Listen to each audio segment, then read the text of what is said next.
कल देखें, मतलब अगली बार देखें। चलिए, अब रविवार के क्रम में कुछ प्रश्नोत्तर हो तो वो देख लेते हैं, नहीं तो एक चर्चा तो अपने को विशेष करनी ही है। प्रश्न हो तो बोलिए, कोई प्रश्न वगैरह हो किसी को कुछ।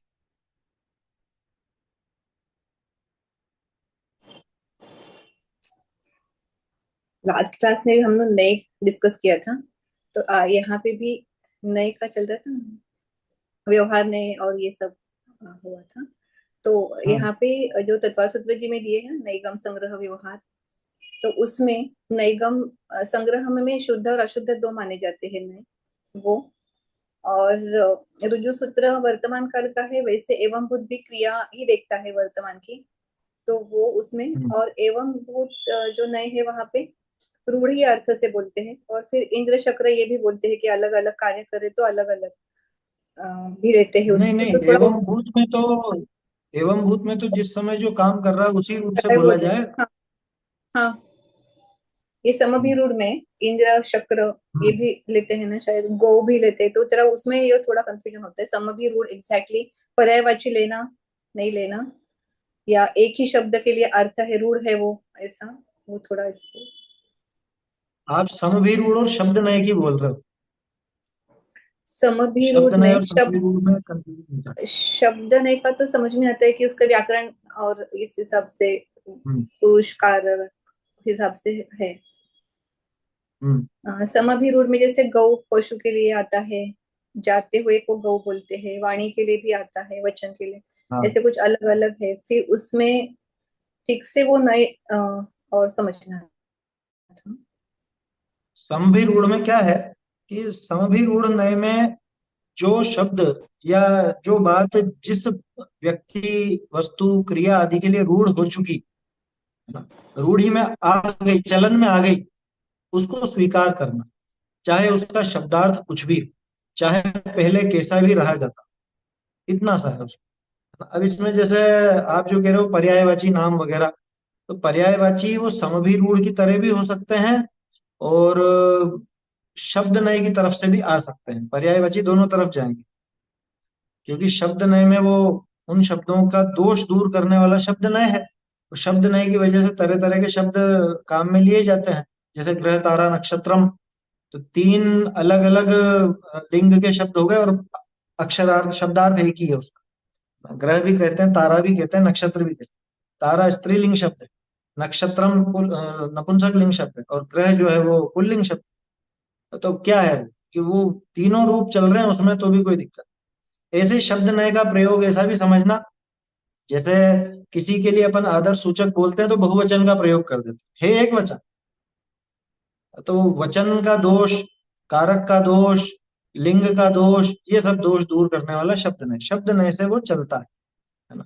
अब समभिरूढ़ नय में क्या है कि समभिरूढ़ नय में तो जो विषय, जो शब्द या जो वाक्य जिस विषय के लिए, अब वो विषय कुछ भी हो सकता है, वो व्यक्ति भी हो सकता है, वस्तु भी हो सकता है, क्रिया भी हो सकता है, तो उसके लिए काम में आ रहा है, तो अब उसको ही बोलेंगे, चाहे उसका वाच्यार्थ पहले कैसा भी रहा। जैसे गाय का अपन ने अभी देखा है ना, ऐसे ही अपन जैसे समझ लीजिए, गाय के अलावा बहुत से ऐसे शब्द हैं जो रूढ़ी में ही चलते हैं। जैसे अपन बोलते हैं ना, महावीर स्वामी का जन्म कहाँ हुआ था। अब जो बच्चे हैं, पढ़ने वाले बच्चे, होशियार बच्चे, वो तो खट से कह देते हैं भगवान जन्मते नहीं है, बनते हैं। ठीक है ना। लेकिन क्या ये बात बिल्कुल गलत है? कि नहीं, बिल्कुल गलत नहीं है, रूढ़ी में ऐसे ही कहने में आ जाता है, रूढ़ी से इस तरह से कह दिया जाता है। अथवा निगम नय से भी कह सकते हैं, वहां रूढ़ी नहीं लगाओ, निगम नय भी लग सकता है वहां पे तो, क्योंकि भाई आगे बनेंगे तो उस अपेक्षा पहले ही कह दिया, या पहले हो चुके हैं उस अपेक्षा कह दिया, है ना, तो वहां तो निगम भी लग जाता है। रूढ़ी में ऐसा समझना, जैसे हम लोग जब पढ़ते थे तो बहुत से शब्दों का हमने, मतलब भाषा विज्ञान में ये बात आती है, बहुत से शब्दों का अवमूल्यन होता है, बहुत से शब्दों का उन्मूल्यन होता है। जैसे साहस शब्द, साहस कहलाता था, साहस, तो साहस का अर्थ पहले वो नहीं था जो आज। आज जिसको हम दुस्साहस बोलते हैं, पहले साहस शब्द का वो अर्थ था। साहस का अर्थ ही दुस्साहस होता था, है ना। और आज हम साहस माने बहुत साहसी, हिम्मती, हिम्मत को बोलते हैं। वो तो हिम्मत विम्मत के लिए पराक्रम और ऐसे इस तरह के शब्द थे, है ना। लेकिन साहस वो असल में जो अपन कहते हैं ना, तुम्हारी हिम्मत कैसे हुई, तुम्हारा तुमने ऐसा दुस्साहस कैसे किया, तो साहस उस रूप में प्रचलन में था। लेकिन चूंकि अब वो रूढ़ी में इस तरह से आ चुका है, तो अब हम अच्छी हिम्मत के लिए भी साहस शब्द का प्रयोग करते हैं। ये समभिरूढ़ नय का ऐसा प्रयोग। ऐसे ही और भी बहुत सी चीजें हैं। जैसे अपन समझ लीजिए कोई किसी बात में रूढ़ हो चुका हो, है? जैसे चाचा जी। अब चाचा जी किस अर्थ में रूढ़ है? ये वो जवाहरलाल नेहरू की। अब कोई चाचा जी का अर्थ कोई अकेला हो ही नहीं, है ना। और पता नहीं किसने बोला था किसने नहीं बोला, लेकिन चाचा नेहरू प्रसिद्ध हो गए, है। अरे गुरुदेव, गुरुदेव बोलते हैं अपन तो वर्तमान का ही प्रयोग करें, हैं। तो कांजी स्वामी के लिए अपन गुरुदेव शब्द का प्रयोग करते हैं। क्या वो गुरु हैं? क्या वो देव हैं? बिल्कुल नहीं। ना गुरु है ना देव है, लेकिन एक वो नाम प्रचलन में आ गया सो आ गया। ऐसे ही स्वामी किसने लगा दिया उनके आगे, लेकिन वो नाम प्रचलन में आ गया सो आ गया। तो वो समभिरूढ़ नय से इस तरह से होता है। देखो एक और चीज कहता हूँ, समभिरूढ़ नय की एक और ताकत बताता हूँ। प्रतिमाओं के संबंध में ऐसा एक नियम आता है कि जो प्रतिमा 100 वर्ष से अधिक समय से पूजी जा रही हो, भले उसके बारे में प्रशस्ति नहीं मिलती हो, भले उसका पंचकल्याणक आदि नहीं हुआ हो या हुआ हो, अपने को कुछ नहीं पता उसका इतिहास, लेकिन 100 साल से ज्यादा पूजने में आ रही हो, वो पूज्य मानी जाती है, वो प्रतिष्ठित ही मानी जाती है। किस दम से मान लिया आपने? कि रूढ़ी से चली आई है, तो सम भी रूढ़ ने उसको ताकत देती है ना। और एक और चीज, ये जो 7 नय हैं, इन 7 नयों में सबसे ज्यादा ताकतवर नय अगर कोई है तो वो सम भी रूढ़ है। क्योंकि होगा उस शब्द का कुछ भी अर्थ, है ना, किसी भी प्रयोग में आप लेते होंगे, लेकिन हम तो इसको यही मानेंगे। जैसे उदाहरण के तौर पे अपन ने भक्तमर स्तोत्र में देखा था, बुद्धस्तमेव, है, और तुम शंकरोसी, है, और व्यक्तम त्वमेव भगवान पुरुषोत्तम उसी ने देखा था। धातासी, तुम ही धाता हो, तुम ही बुद्ध हो, तुम ही विष्णु हो, तुम ही ब्रह्मा हो। ये सब शब्द 1008 नामों में आते हैं, और शब्दार्थ से देखें तो अपन उनको इस नाम से पूज सकते, ठीक है ना, शब्दार्थ से देखें तो। लेकिन ये बताओ, आज अगर आप जिनेन्द्र की जगह इनमें से कोई नाम का प्रयोग करते हो, तो क्या समझा जाएगा? या दूसरा व्यक्ति क्या समझेगा कि अरे ये तो दूसरे देवी देवता को मानने वाले हैं। समझ में ही बात, वाच्यार्थ गलत नहीं है। जैसे अपन ओम नमः शिवाय बोले या नमः सिद्धेभ्य बोले, दोनों के शब्दार्थ में कोई अंतर है क्या? मेरी बात को ध्यान से सुनना, इसको अन्यथा मत लेना बिल्कुल। दोनों के शब्दों में कोई अंतर है क्या? शिव का अर्थ ही सुख होता है, शिव का अर्थ ही सिद्ध दशा होती है ना। तो बोलने में तो ऐसी कोई दिक्कत दिखती नहीं है, लेकिन ये बताओ कि वो शब्द किस अर्थ में रूढ़ है?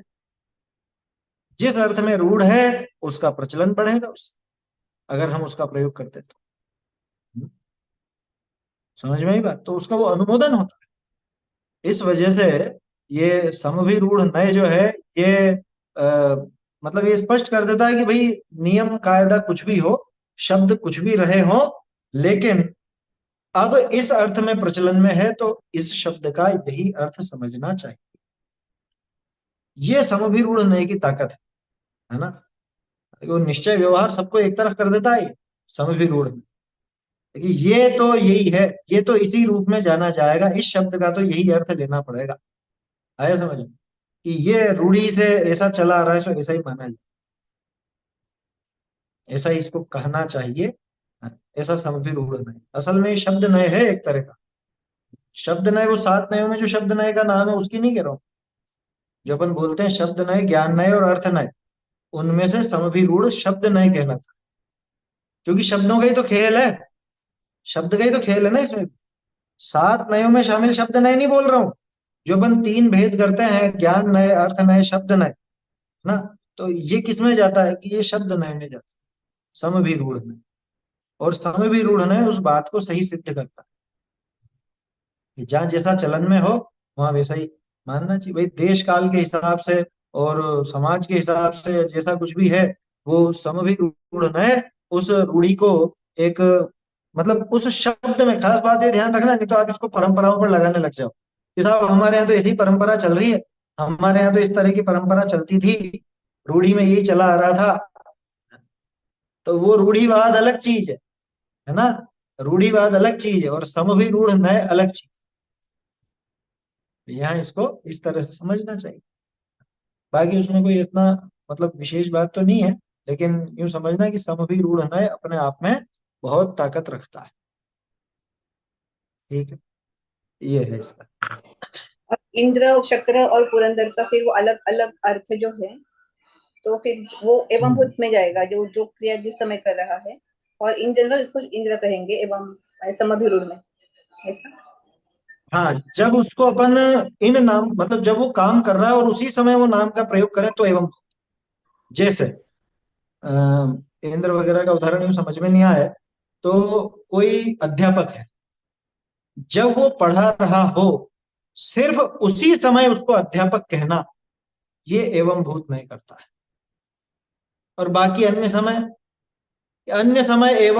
समय जब उसको अध्यापक कहा जा रहा है तो एवं भूत से नहीं कहा जाता, फिर उसको समभिरूढ़ से या जैसा भी उसका नेगम नय आदि से उनके प्रयोग से वो कहा जाता है ना। लोक पद्धति चलाने के लिए भी नाम दिया जाता है, तो मार साहब कहते हैं उसको, अब भले रिटायर हो गया तो भी मार साहब कहते हैं। तो वो नेगम नय का काम है वहां पर, है ना। भूत नेगम भावी नेगम वो भी काम करते हैं। जिस समय पढ़ा रहा है सिर्फ उसी समय अध्यापक कहना। जिस समय वो खाना खा रहा है तो उस समय उसको भक्षण करने वाला कहा जाए। जिस समय वो समझ लो कुछ बाजार का काम कर रहा है तो वो गृहस्थ कहलाए, है ना। जो कुछ भी काम कर रहा है जैसा काम करे, जिस समय वो गाड़ी चला रहा है तो उस समय वो ड्राइवर कहलाए। ये एवं भूत में ऐसा चलता है बिल्कुल। क्या, वो वर्तमान पर्याय को पकड़ करके एवं भूत में चला। यूं समझो नेगम नय ने जो छोड़ दिया एवं भूत ने उसे पकड़ लिया। क्या, नेगम नय ने भूत और भावी नेगम नय, और इसने पकड़ लिया उसको एवं भूत। हालांकि अभी निगम में ही एक चार प्रकार के निक्षेप में भाव निक्षेप आता है। तो भाव निक्षेप वाली बात जो करता है वो ये एवं भूत करता है ना। ऐसा समझना चाहिए। हालांकि इनमें बहुत सी चीजें आपस में मिलती हुई भी हैं, है ना। जब अलग अलग जैसे अभी अपन निक्षेपों की बात ले आए, तो निक्षेप देखोगे और इधर सात नए देखोगे तो उनमें आपस में कुछ ना कुछ मैच होंगे। सात नयों में भी आपस में कुछ ना कुछ आपस में कुछ में मिलान होगा, कुछ में टकराव होगा, ये सब बातें भी होती हैं। तो इस तरह का वहाँ समझना चाहिए। इसमें जो फिर रुजु सूत्र नहीं है वर्तमान का, वहां पे द्रव्यार्थिक लिया है उसको, हम्म। और एवं भूत को पर्यार्थिक में लिया है। क्रिया देख रहे हैं ना, उसका परिणाम देख रहे हैं। हाँ, कोई तो सकता है। फिर दोनों में डिफरेंस थोड़ा। ऋजु सूत्र, देखो, एवं भूत नय जो है, ऋजु सूत्र को अपन यूं भी कह सकते हैं कि वो द्रव्य को पकड़ रहा है ना। ऐसा कह सकते हैं उसके लिए। और जो एवं भूत है, एवं भूत में तो वर्तमान पर्याय को ही पकड़ करके नाम दिया गया। ये उनमें बड़ा अंतर थोड़ा अपने को देखने को मिलता है। बाकी तो ये जब इनका प्रकरण चले ना तो ही विशेष समझ में आता है। नहीं तो ये समझ भी लोगे थोड़े टाइम बाद फिर कंफ्यूजन हो जाएगा। ये भी नयो मतलब नयो का जो प्रकरण है, मूल में तो देखो निश्चय व्यवहार द्रव्यार्थिक पर्यायार्थिक ये कायदे से समझने के, इनमें भी निश्चय और व्यवहार कायदे से समझने। और वो भी जैसे टोडरमल जी समझाते हैं, बिना इनका नाम लिए ही इनको समझा देता है, मतलब बिना इनकी ज्यादा व्याख्या किए ही समझा देता है। उस ढंग से समझे तो ज्यादा अच्छा।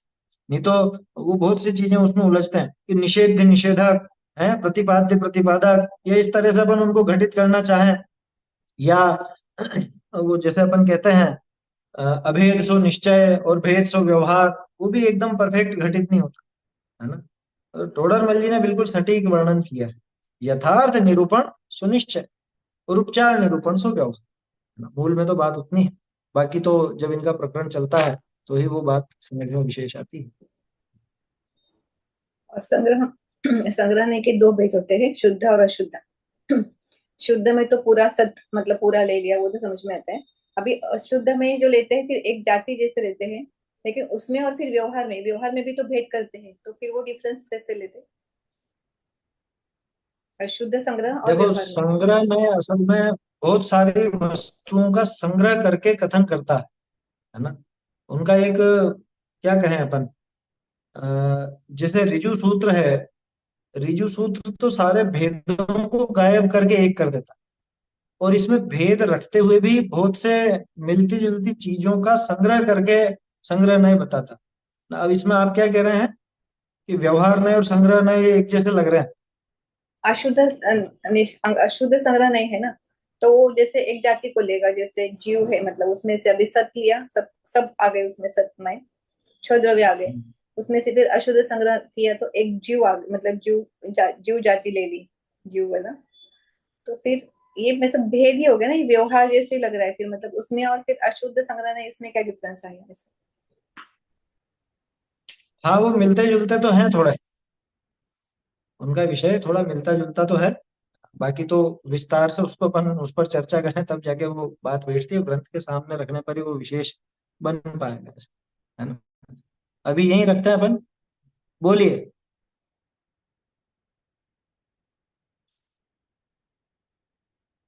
पंडित जी, मेरे को ये पूछना था, जैसे कि अपन अपने कर्मों के कारण दूसरा सामने वाला अपन को तकलीफ देता है, तो अपने अपने कर्म का उदय है, पर अपने कर्म के कारण वो तकलीफ अपन को दे रहा है, तो वो निमित्त बन रहा है, तो वो पाप कमा रहा है, तो फिर वो कंटिन्यूटी चलती चली जाएगी क्या? उसको भी पाप का बंध हो रहा है फिर? वो समझ नहीं आता कि कैसे हाँ, कर्मों का उदय चलता है। कोई अपन को दुख इसमें देता समझने है का फिर। क्या है भाई, देखो, अपने कर्म का उदय है तो जैसे कर्म का उदय है वैसी बाहर में अनुकूलता या प्रतिकूलता बनती है ना। ध्यान रखना, उससे सुखी होना या दुखी होना ये कोई नियम नहीं है क्या। कर्म का उसको उदय पाप का है तो बंध। मैं दुखी होऊंगा ही सही। हाँ, वो एक अलग बात है, उसको तो उसका पाप बंधेगा। वो जो उसमें निमित्त कहला रहा है, निमित्त बन रहा है, अगर वो चला करके आपको दुखी करने का भाव करता है तो निश्चित रूप से उसके पाप बंधता है ना? अपन भी निमित्त बने पंडित जी, फिर उसको दुख उसके पाप करवाने में क्या कैसे मतलब? अपन नहीं को नहीं तो। नहीं, आपके निमित्त बन रहे हो, उसके भाव स्वयं के हैं। आप ये सोच रहे हो उसके कर्म बंधन में हम निमित्त बने, ऐसा नहीं होता। प्रत्येक जीव स्वयं अपने कर्मों का कारण, स्वयं अपने कर्म बंधन का कारण प्रत्येक जीव के स्वयं के भाव हैं। कोई दूसरा किसी एक कर्म बंधाने में निमित्त नहीं होता। आया समझ में कि इसकी जी। वजह से मेरे बहुत कर्म बंध गए, ऐसा नहीं। कर्म बंधे वो तो अपनी गलती से बंधे, ठीक है ना। तो फिर तो वो जो वो निमित्त, आपको बाहर जैसे में पंडित जी अनुकूलता, वो निमित्त बना है, तो उसको भी कर्म बंद होएंगे क्या? वो अपन को दुख दे रहा है जैसे। देखो, मैंने क्या कहा, उसके भाव कैसे हैं, उसके भाव अगर दुख देने के हैं तो निश्चित रूप से उसको वैसा कर्म बंधन होगा। और उसके भाव अगर दुख देने के नहीं है, जैसे कई बार क्या होता है कि माँ अपने बच्चे को तो खिलाना चाहती, वो तो उसका पेट भरना चाहती, और ये बच्चा जबरदस्ती, मतलब ये खाता नहीं है तो वो जबरदस्ती खिलाती है उसको, और ये रोता है चिल्लाता है। तो ये बताओ, ये माँ उसको दुख देना चाहती है, तो इसको क्या पाप बंधना चाहिए कि नहीं? है तो उसका पेट भरना चाहती, ये दुखी नहीं करना चाहती, तो इसके भाव दुख देने के नहीं है ना। अब ऐसे ही कोई बचाना चाहे किसी को, लेकिन वो नहीं बचे, वो तो मर ही जाए, तो उसके मारने का, मारने रूप क्या कहें अपन, मारने के कारण जो कर्म बंधते हैं वो कर्म इसको बंधेंगे क्या? वो नहीं बंधेंगे। निमित्त होने से कोई किसी के कर्म बंध का कारण नहीं होता, ये समझ लेना पहले तो। क्या, जी। अपने जो कुछ भी अनुकूलता या प्रतिकूलता बाहर में मिली है वो हमारे कर्म के उदय से मिली है, ठीक है। अब वो जी। जो मिली है उसमें सहायक कुछ और द्रव्य भी होते हैं, कोई दूसरे जीव भी हो सकते हैं, कोई दूसरा पुद्गल भी हो सकता है ना। कोई अपने को मार करके चोट दे सकता है और कोई पत्थर से भी चोट लग सकती है, तो पत्थर को तो कोई कर्म नहीं बंधेगा ना। हमारे चोट लगी पत्थर के निमित्त से, तो क्या पत्थर को कर्म बंधेगा क्या? कि नहीं। तो वो हम में हमारे दुख में निमित्त बना, ये बात तो सही, लेकिन हमारे दुख में निमित्त बनने की वजह से उसको कर्म नहीं बनता। उसके स्वयं के जो भाव हैं, खुद के उसके जो अंतरंग भाव हैं, उन भावों की वजह से उसके कर्म बंद होगा, जैसा भी हो, है ना। और पंडित जी ऐसा रहता है कि जैसे अपन को कर्म मतलब अपन को दुख मिल रहा है, उस आदमी को अपन ने दुख दिया होगा, इसलिए अपन को दुख वो दे रहा है। पर जरूरी है उसी को दुख दिया हो इसलिए ऐसा अपन को कोई कर्म मिल रहा नियम है, या नहीं है। किसी थर्ड पार्टी को दिया ऐस- उसके निमित्त से अपन को मिल ऐसा रहा है? कोई नियम नहीं है। अरे आप सुना तो कीजिए, ऐसा कोई नियम नहीं, है ना। क्योंकि ऐसा तो चेन कहाँ जाके रुकेगी। आप कहोगे कि हमने पहले दुख दिया था इसलिए वो दुख दे रहा, कि ठीक है, तो पिछली बार आपने दुख दिया था तो उसके पहले उसने दिया होगा, और फिर उसके पहले फिर आपने दिया होगा, ये चेन कहाँ जाके रुके। तो ऐसा कोई नियम नहीं है कि पहले दिया, ये कुछ कुछ भाव तो वर्तमान के ही होते हैं, पहली बार ही हुए हों। जैसे पार्शनाथ और वो कमठ का जो वो झगड़ा चला, तो वो उस भाव से ही तो चला, उसके पहले से तो नहीं चल रहा था ना। क्या पार्श्वनाथ जी के जीव ने कमट के पिछले भाव में पत्नी हरी थी क्या, जो इसने हरण कर ली? ऐसा तो कोई नियम नहीं। राम जी ने क्या रावण की पत्नी हरी थी क्या पिछले भाव में, जो इस भाव में उसने हरी? ऐसा कुछ भी नहीं। जी जी। ये तो जिसमें जिस समय जिसके जैसे भाव हो, उस अनुसार उसके कर्म बनते हैं। और एक चीज और है यहाँ, अपना जो कुछ भी बाहर में बनता है, जो कुछ भी बनाव बन रहा है, उसमें अंतरंग निमित्त या यूं कहें कि असली कारण, वो तो अपने कर्म का उदय है। और बहिरंग निमित्त या व्यवहार कारण, वो कोई दूसरा है। समझ में ही बात? जैसे मुझे इस समय पाप का उदय आया, और पाप के उदय में मुझे दुख भोगना पड़ रहा है, पाप के उदय में, तो वो पाप का उदय अ, वो वास्तविक निमित्त है, वो वास्तविक कारण है ना, उस दुख का। निमित्त की तरफ से बात कर रहे हैं, ध्यान रखना।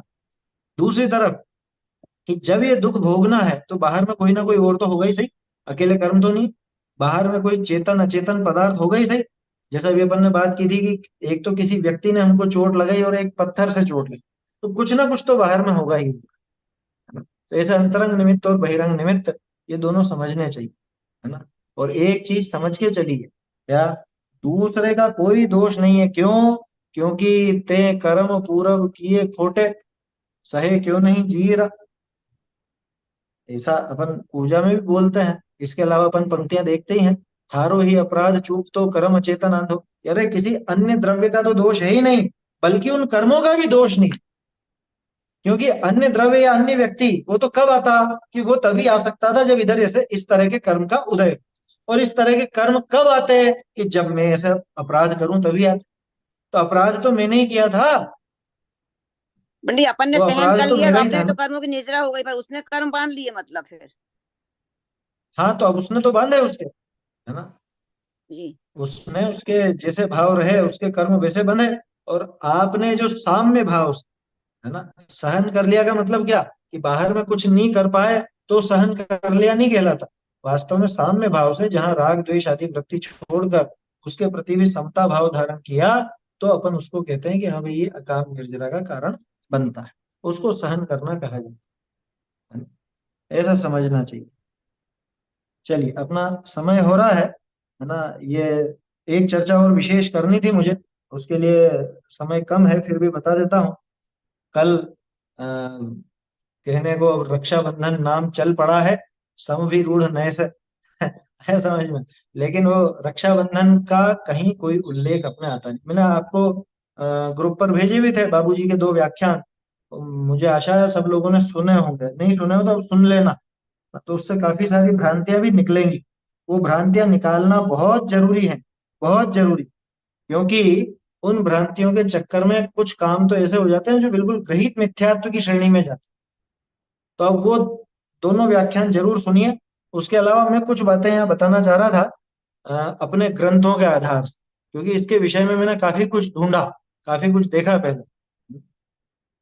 तो वो कहानी तो आप सबको याद है, मुझे कहानी नहीं सुनानी है ना, कहानी तो आप सब जानते हैं अच्छे से, कहानी सुनाने की आवश्यकता नहीं। लेकिन कहाँ पे इसके संबंध में कुछ बात आई है, वो मैं आपको बता रहा हूँ। और मूल बात यह है कि ये जो तिथि है ना, इस तिथि का उल्लेख कहीं नहीं। क्या? इस तिथि का उल्लेख नहीं है। और रक्षाबंधन नाम तो पूरे जिनागम में कहीं नहीं मिलेगा। क्या? रक्षाबंधन नाम किसी भी अपने पुराण में नहीं मिलेगा, किसी भी पुराण में, ये मेरी गारंटी। मैं भी आपको 8-9 ग्रंथों के नाम बताता हूँ, ठीक है। और ये भी बताता हूँ कि कहाँ पे क्या है ना, कितने पेज पर या कौन से पर्व में। नोट करना चाहे तो नोट कर लीजिए। उस कहानी में क्या विशेषता है वो भी बताता हूँ। सबसे पुराना जो उल्लेख अपने को मिलता है, वो मिलता है विक्रम संवत 840 हरिवंश पुराण में। हरिवंश पुराण के 20वें सर्ग में मिलता है, जहाँ पे वसुदेव के वो विवाह का प्रसंग है। तो वो क्या, एक वीणा बजाते हैं। ये असल में क्या है, ये जो कहानी बनी ना, अ, ये की यही कहानी अन्य नामों से भी मिलती, मतलब सारे पात्र अलग और पूरी एज इट इज यही कहानी। तिथि भी दी उसने तो तिथि भी अलग, ये तिथि नहीं है, है ना? ऐसा भी कहीं पर मिलता है। लेकिन ये जो हरिवंश पुराण का सर्ग 20 उसमें ये प्रकरण आया है, इसमें कहानी में विशेष क्या है कि बोने का वेश बनाने का प्रसंग नहीं है इसमें, कि विष्णु कुमार जी ने बोने का वेश बनाया और फिर वो किया, ऐसा प्रसंग उसमें नहीं। दूसरा, देवों ने उपसर्ग दूर किया, ये उसके अंदर आता है हरिवंश पुराण। ठीक है। इसके बाद विक्रम संवत 954 में उत्तर पुराण लिखा गया। उसके पृष्ठ 357 पर, ज्ञानपीठ से जो छपी हुई उसमें 357, पर्व 70, 274वां छंद, 70वां पर्व और 274वें छंद से आपको ये विषय मिलेगा।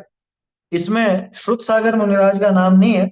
सभा में अकंपनाचार्य ने जीता था, अकंपन गुरु ने बाद में जीता था सभा में, है ना। और जो पद्मरथ राजा था हस्तिनापुर का, जिसने वो राज्य दे दिया था, उसको स्वयं के वचन, सत्य वचन खंडित होने का भय था, इसलिए उन्हें, क्योंकि ये एक बहुत ज्वलंत विषय है। हम इस पर जब बात करें तो ऐसा लगता है कि क्या राजा की जीवान इतनी ज्यादा काम की है, इतनी ज्यादा कीमती है क्या, कि उनके मुनिराजों का जीवन भी उसके आगे हल्का पड़ गया? क्या ज्यादा महंगा है, क्या ज्यादा कीमती, वो वचन या मुनिराजों का जीवन? तो ये एक विचार करने की बात यहाँ होती है।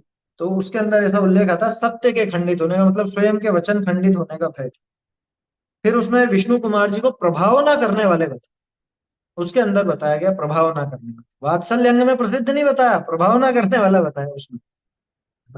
और इसमें एक विशेष बात आती है, बलि आदि को समीचीन धर्म धारण कराया, है ना, यानी सम्यक धर्म उनको प्राप्त कराया, ये इसके अंदर उल्लेख आता है उत्तर पुराण।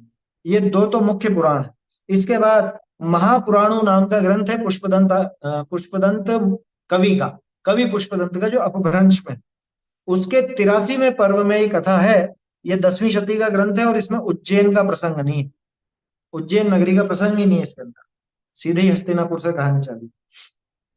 फिर एक पांडव पुराण है जो विक्रम संवत 1608 का है ना, शुभ चंद्र भट्टारक द्वारा रचित। इसके 7वें पर्व में इसका वर्णन है। धर्मामृत है, धर्मामृत एक ग्रंथ है विक्रम संवत 1172 का, नए सेनाचार्य का, है ना। इसके अंदर दो चार बातें आती हैं। श्रुत सागर पर मंत्रियों के उपसर्ग का प्रसंग नहीं आता, यानी मंत्रियों ने श्रुत श्रुत सागर से वाद विवाद तो हुआ, लेकिन वो उपसर्ग का प्रसंग इसमें नहीं आता।